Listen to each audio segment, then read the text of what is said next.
Yo, what's going on, YouTube? And welcome back to Goal Line Hockey. It's your boy Kevin Forte, and today we are taking a look at the Toronto Maple Leafs and some mock trades heading into this year's NHL Trade Deadline. So let's get right into it. So, the Toronto Maple Leafs are one of the more interesting teams here going into the trade deadline.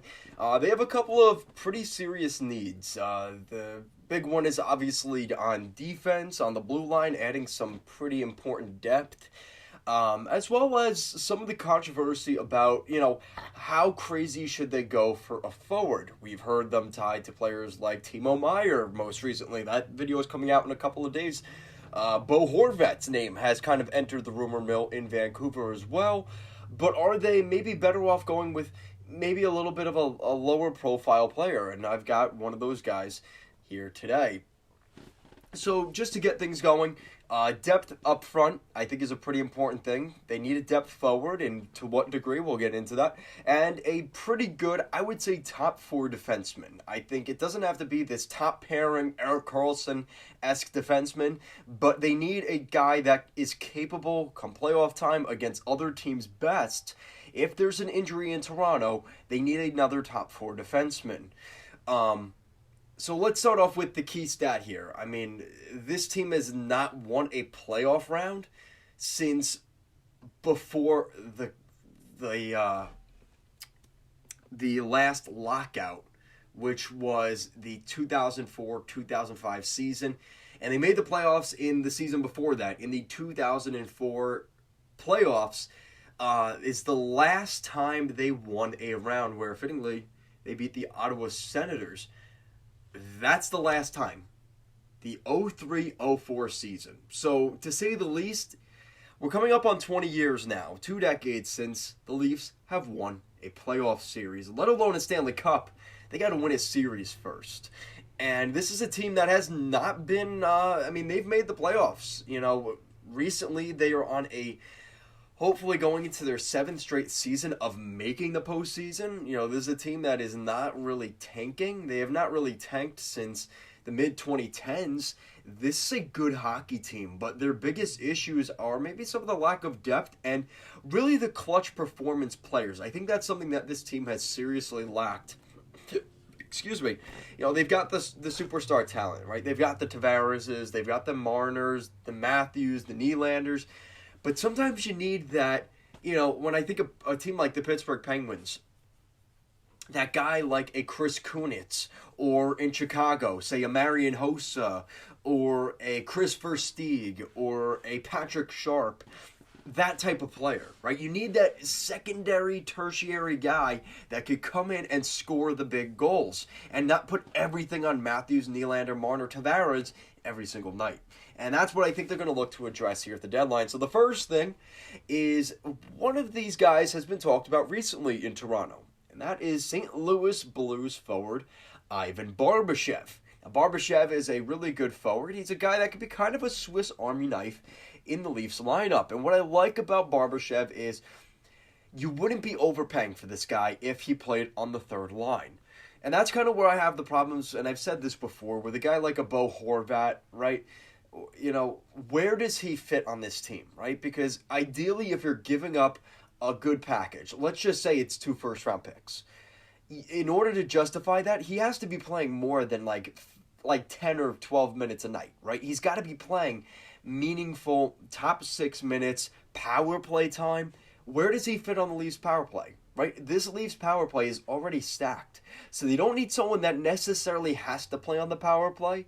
And it's not going to cost you an arm and a leg for a guy that's just going to be a good second line player. It's not good enough, especially for this Leafs team. They need either to get a guy that's better than Tavares, Marner, or Nylander, or settle for a guy that's less. Don't settle for that Horvat who is good enough to be on the power play, but because the Leafs power play is so good, you're paying for more for what he can actually provide you, right? It actually becomes a deficit. So that's where Barbashev comes in, where he's that happy medium, where you're comfortable paying for, say, okay, you're willing to give up the first and a good prospect, right? I mean, the prospect trade I have here is this year's first-round pick and Nick Abruzzese. I know that Leaf fans really like him, but if you want to keep Robertson, if you want to keep Sheldon Nyes, if you want to, or Matthew Nyes, I always say Sheldon Nyes. I think it's Sheldon or Matthew Nyes. Let me know down below. Nyes, those guys, listen, if you want to keep them around, great. But somebody's got to go. And that name seems to be more recently, a guy a lot of teams have been interested, is Nick Abruzzese. So first-round pick in Nick Abruzzese for Ivan Barbashev. Now, again, there might have to be some other moves here because of salary, and we will get to that here. So the next one I have here is Vladislav Gavrikov. Now, Gavrikov is a pretty good defenseman in Columbus. He's not known for a ton of point production, but he's a really good shutdown defenseman. I think that's what the Leafs really need. And again, you want to talk about like a guy that can help you get to that next step. It's a guy that can do that, right? Really good depth defenseman, but he's capable of playing in the top four and not really talked about too much playing in Columbus. Now, the price is still pretty high for a guy like Gavrikov. I don't think it's necessarily a first-round pick, but a second-round pick and Pierre Engvall. Now, I think Engvall is more just to get yourself out of that contract, and Columbus, I think, would be more than willing to take that deal. But again, we still have the money side of things, and I think Engvall would have to be a guy that gets moved at this year's deadline. He's got a little bit over $2 million on his contract. He's on the final year of that deal, so there's no real long-term investment here from Columbus's side either. I think they would be more than willing to do that if they could, at the very least, get a second-round pick for Gavrikov, if not even more. And then the third trade is really the big one, and I guess these are kind of counterintuitive. So I guess if you had to pick up the forward, you go with Barbashev and one of these two trades. Now, if the Leafs are willing to give up their first-round pick this year, would they be willing to give up next year's first and second-round picks, as well as Alexander Kerfoot to pick up Ryan McDonagh from the Nashville Predators? It's a little bit of a steep cost, especially when you start talking about future draft picks, like a first and second in next year's draft. But this is a guy that the Leafs have some control over in McDonagh. He's got a long-term deal. He's got 3 or 4 years left on that contract, maybe even 5 years. There's some term on that deal, and that's part of the reason Tampa got rid of him. But in this sense, it's more Nashville trying to get assets for him. And if they're going to trade Ekholm potentially at this deadline, which the Leafs could also take a look at, I know that they have had ties to McDonagh last year when his name was being floated around when he was potentially getting traded out of Tampa. But now that he's gone to the Western Conference, and maybe the Leafs are more willing to give the assets up to a team like Nashville, maybe they're willing to give up that first and second round pick. Now again, yeah, you look at Kerfoot here as a big part of the deal because of the salary. You need to have some salary come back.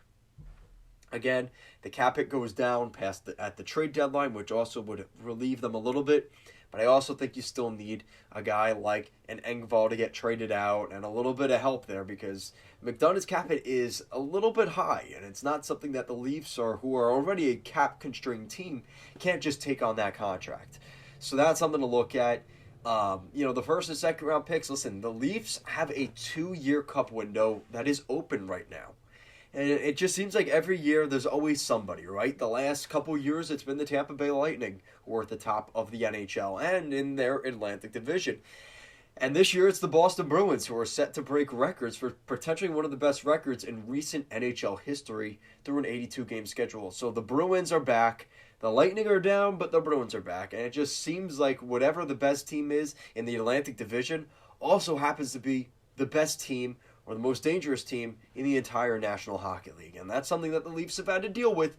But if you want to win a Stanley Cup, you have to overcome those challenges. That's what it comes down to at the end of the day. And a Leafs team, like I said, 2004. It'll be their 19th year this year. If they miss the postseason or they don't get past the first round, it'll be 19 years that this team has not won a playoff series, which is really, honestly, it's a tragedy for the entire league. More of a humorous thing for other fan bases to kind of poke fun at the hardcore Leaf fans out there. But the reality is this is a team that needs to go out there and prove it. It doesn't matter what you do during the regular season. It's about what you do in the postseason. We've seen plenty of teams win the President's Trophy. And honestly, most of those teams end up getting bounced in the first or second round and never make it to the Stanley Cup final, let alone winning the cup. So the Leafs are in a good spot right now, but if you want to talk about adding some good players and you see a cup window this year, they don't need their first and second round picks this year. And like I said, you have Nyes, you have Robertson. So it's not like you need the prospects either this year. You know, those guys aren't going to help you in the next 2 years. Trade those draft picks, get what you can for them, and be the best possible team that they could be this year and next year. And Barbashev and McDonough could potentially be those guys.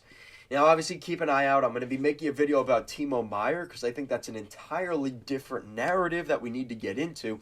But I like the idea of like a Ryan McDonough and a Barbashev coming in. I think those are two guys that could really help out this Maple Leafs team on what they're hoping is a Cinderella run to the Stanley Cup Final. Will they be able to do that? But first, they got to be able to slay the dragon of winning a round, and chances are it'll be against one of those big dog teams like the Tampa Bay Lightning or the Boston Bruins. But let me know what you guys think down below. What do you guys think the Leafs should do at this year's trade deadline? Should they address the forwards and try and add more depth there? Is that a priority? Is it adding another big penalty-killing defenseman?